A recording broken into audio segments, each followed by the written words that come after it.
Get near perfect cuts for your foam inlays. Let's see how.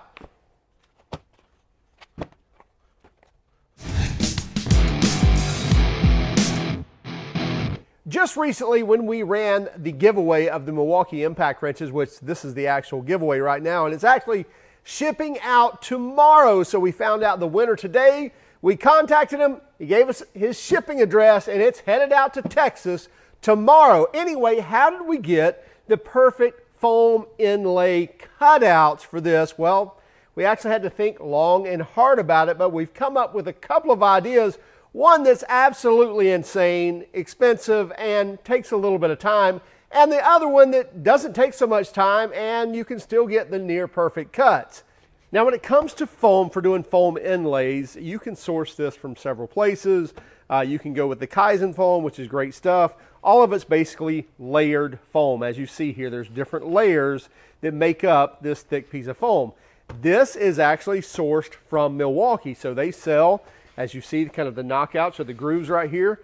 They sell these for their PACKOUT system. A PACKOUT 2-drawer box, and as you see here, a couple of grooves there, and this little thing right here fits perfectly inside that box. So you can buy this straight from Milwaukee, ready to go in here. You don't have to cut it to size or anything else. But again, whether you're buying Kaizen, whether you're buying the Milwaukee Foam or Shadow Foam, there's several different places that you can source this foam. But let's take a look on how we actually cut these out. So these drawers on these PACKOUTs are just like a typical drawer in any cabinet. If you look here on the sides on the rails, you have a little lever you push down here, and on the opposite side it'll be the opposite way. Pull it out, and now you can pull the drawer out. So now that we have this drawer out, we can see this a little easier and see how easy the foam actually fits inside of there. Again, not that applicable at the moment, but we've got this foam inlay that we want to put in this drawer, and we want to put a couple of tools in here. So how do we get the perfect fit for a tool? Now, we know the typical way to do this is you take your impact wrench or drill or wrenches or whatever you have, and you lay it up here, and then you take your marker or your pencil or your grease pencil and you trace along the tool.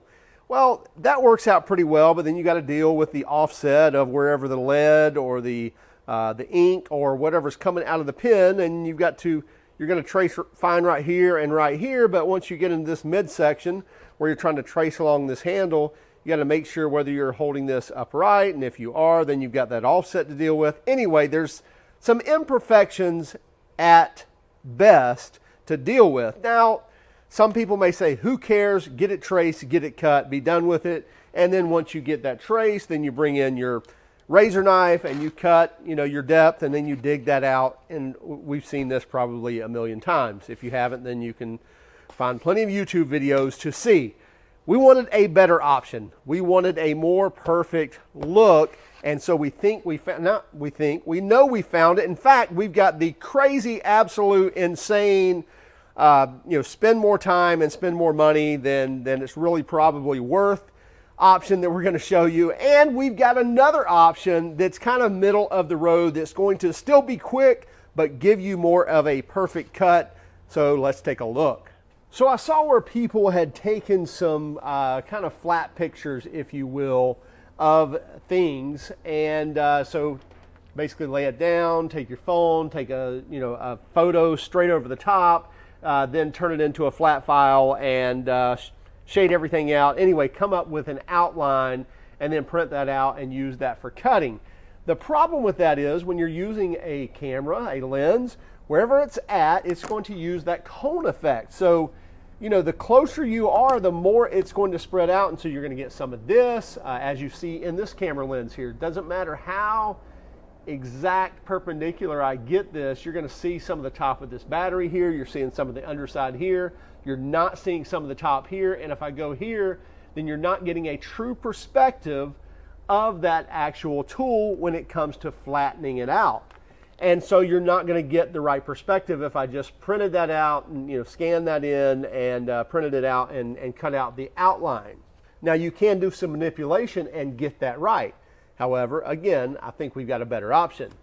Now, don't get too excited yet. This is not all about the laser here, but we recently got the XTool 20-watt laser in, and so we thought, why not use a laser to cut the outline of the foam or of the tools in the foam? But again, hold up a second. If you think it's all about the laser, it's not. We've got what we've done will also work manually as well, but we are going to show you with the laser. But let's talk about how we got there.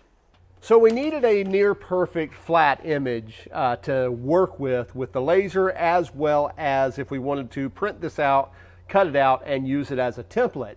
And so I scoured the internet and things, and basically you want to search for an image of a tool. Acme Tools has most of the tools that we deal with, so I'm just going to type in a model number here, hit enter, and so there's the stubby. So M12 stubby, the 2555, and when I click on this, I get a nice digital, and that looks near flat. And when I say flat, meaning I'm really not seeing any rolled edges from the top or from the bottom. I just see a nice side profile of this tool. And so what I can do here is I can just right click, say save image as, save it to my downloads, and I can call this stubby and click save. And I'm not going to really do a complete tutorial on this. I think you know where I'm going on this, and you've got to have some understanding of images. I can go to that file, and then I'm going to right click and open with, I'm going to use Photoshop. So I've got it in Photoshop, but by the way, there are also free options. So if you're running a PC, so paint.net is one here where you can download for free, and GIMP is another one. So there's several free image programs where you can actually do what we need to do. We don't need to do a lot of image manipulation here. We just want to be able to delete the background and get an outline of this tool. And here's how we're going to do this. So now I've got this picture of this Milwaukee stubby impact wrench. Let me make this a little larger here. And so first I want to go in and delete my background. So I'll take my magic wand, click on that white background, hit delete. And now I've got a deleted background with this colored image here. Now I really don't need the colored image. In fact, I don't want the colored image because I want the outline of this tool. And so what I'm going to do is I'm going to go up to image and go to adjustments and down to hue and saturation. So I'm going to crank it all the way to dark, and now you see what has happened. So now I have a dark image of this tool, and that's really all I need right now. Now, if you're wanting to print this out and you don't want to use all the black ink, you could go in and make an outline of this tool. So in Photoshop, I would go to, say, Inner Glow, and I could make that Inner Glow white and say OK, and then I could come in and delete the black, output as a PNG, blah, blah, blah. Anyway, I'm not going to do the outer glow right now. I'm just going to use this black image. And again, you could print this out and use all your black ink if you wanted to, or make the outline and just print the outline. With the laser, I can use this image right here. But before I export this, I want to make sure that my size is correct. So I'm going to go, and in all your image studios, you typically have some sort of measurement. So I'm going to go to my ruler tool here in Photoshop, and I'm going to measure from the tip of the anvil to the back of the tool, and that tells me that it's right at 6.43 inches. Now if I actually take my stubby and measure it, it's right at 5 inches. So what do we need to do? Well, we need to shrink that image down till we get to 5 inches. So I'm going to go to my selection and transform, and I can shrink that down a bit. And now I'll take my ruler and measure again. 5.172, okay. Make it a little smaller. Measure again.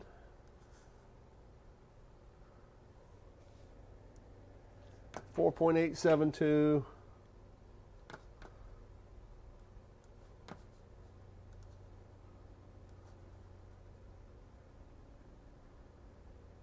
.983, so right at 5 inches. So I'm happy with that. So now I can say, I'm going to export as a PNG, and we'll save that in our laser cutter, and we'll call it stubby PNG. So what we could do with that now we know it's the right size. We could literally print that on our printer, take your scissors, cut it out, and then basically here's what I've actually cut out with a laser on a piece of cardboard, but still the same thing would come into effect, where you would take this now, and now you have the perfect outline to trace on your foam and cut out by hand with your razor knife. But now you don't have to worry about the offset when you're using the marker or the pencil on the tool. You've got a nice perfect cutout to actually go on the foam. So that's how you would do that by hand. Very quick, within, you know, I could probably manipulate that whole scenario in probably a minute and a half. Now, I kind of know what I'm doing around image software, but it's not hard to pick up. And if you probably ask somebody, they can probably walk you through it pretty easily. However, let's talk about now how we would do this with our laser. And I'm going to go ahead and close this one out here. And I'm going to import that picture that we just had. So I'm going to say import and grab that stubby PNG. So there's that black outline of that tool.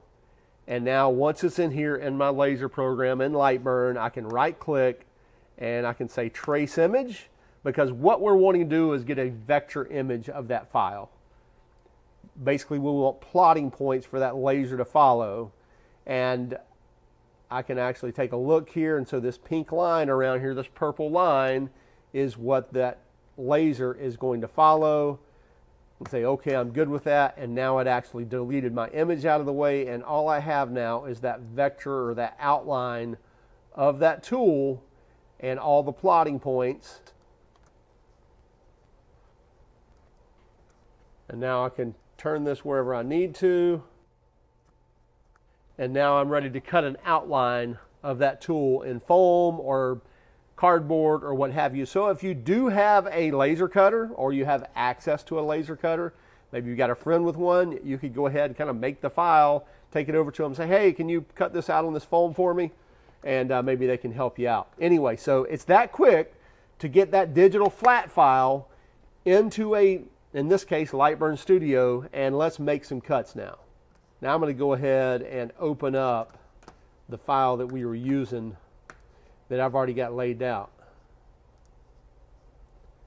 And basically what I have here is a mid-torque, as you see right here, and M12 stubby, and 2 M12 battery spots, as well as an M18 battery spot here. And I've got different cut paths for each one of them. And as you can see over here, this is all my different powers of the laser and how deep I'm cutting. And even when I'm cutting this outline, you can see I've got a box within a box here. And what I'm doing here is, we know when we see the side profile of this, that basically right through here and right through here, it's going to be deeper in that foam. So it needs to recess further.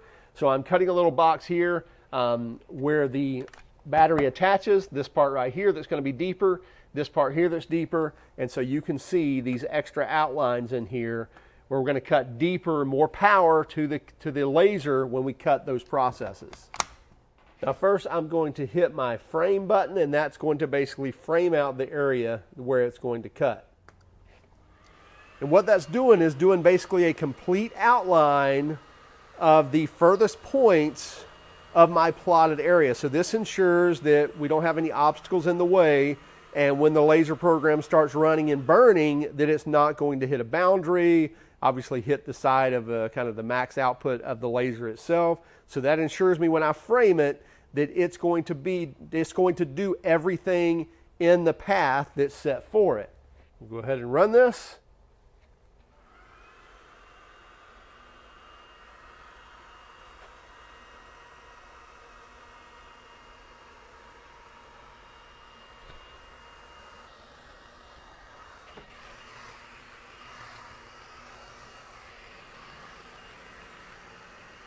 So you see it first did the complete outline of the tool. Now it's doing those deeper inserts where we can dig out a little further, where the tool sits further down in the foam, we think.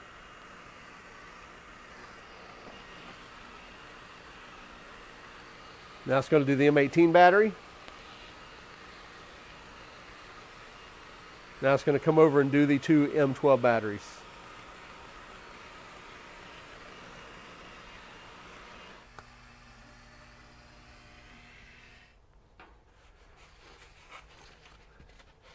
Now we have a perfect cut for those tools.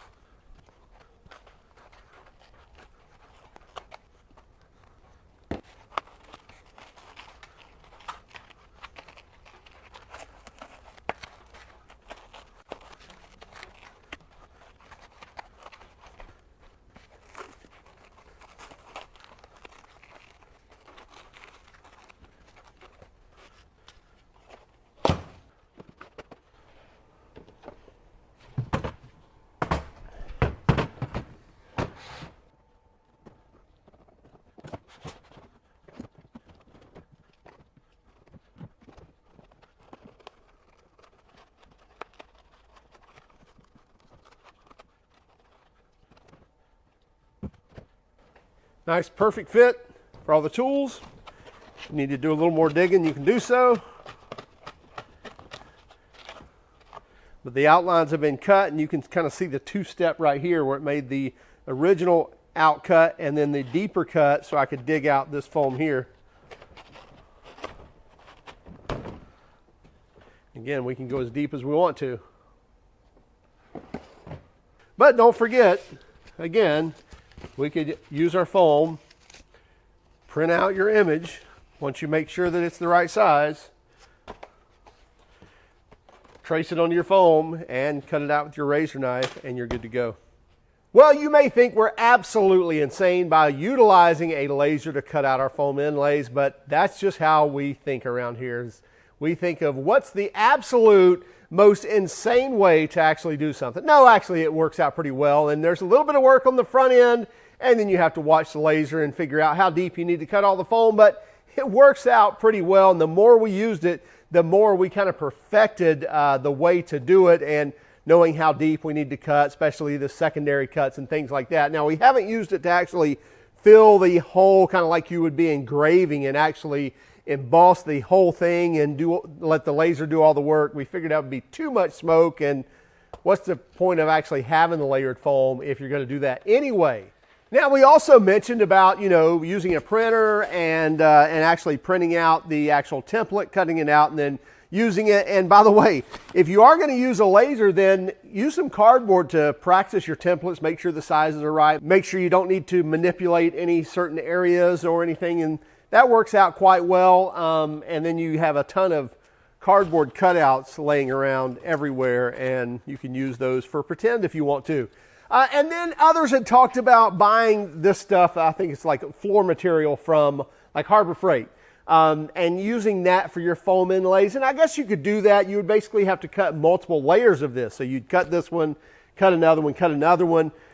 But we think that's kind of a pain. Now, again, you may want to save a few bucks. I think, a whole 4-pack of this was $15 or so. But the actual foam inlay for the drawers from Milwaukee, I think, was $25, and that gives you 2 of them. So I don't think you're saving a whole lot of money, and you're getting that layered foam effect here. Same if you're buying a Kaizen insert or shadow foam, something like that. So again, I don't know how much money you're saving by this, but I could see like wrenches, things like that would go well on here. And that's the other thing. The idea that we had would work on channel locks, on wrenches, on anything where you just take an image of a file and you scale it to where it needs to be to make sure the size is correct. Print it out, use it as a template, but now you're no longer tracing around with a thick marker or anything and trying to trace out the profile of something like this. Now you can actually print out and cut out a true template of what you need and then use that. And by all means, if you have use of a laser, then you can use that as well, because our XTool came in very handy. Hey, make sure you keep track of us on Instagram, Facebook, Twitter, and even TikTok And by the way, let us know in the comments what you thought of this video, even if you hated it. If you liked it, if you wouldn't mind hitting that like and subscribe button if you haven't done so already. And we hope you're having a happy new year. And if you can, go out and help somebody today and keep smiling.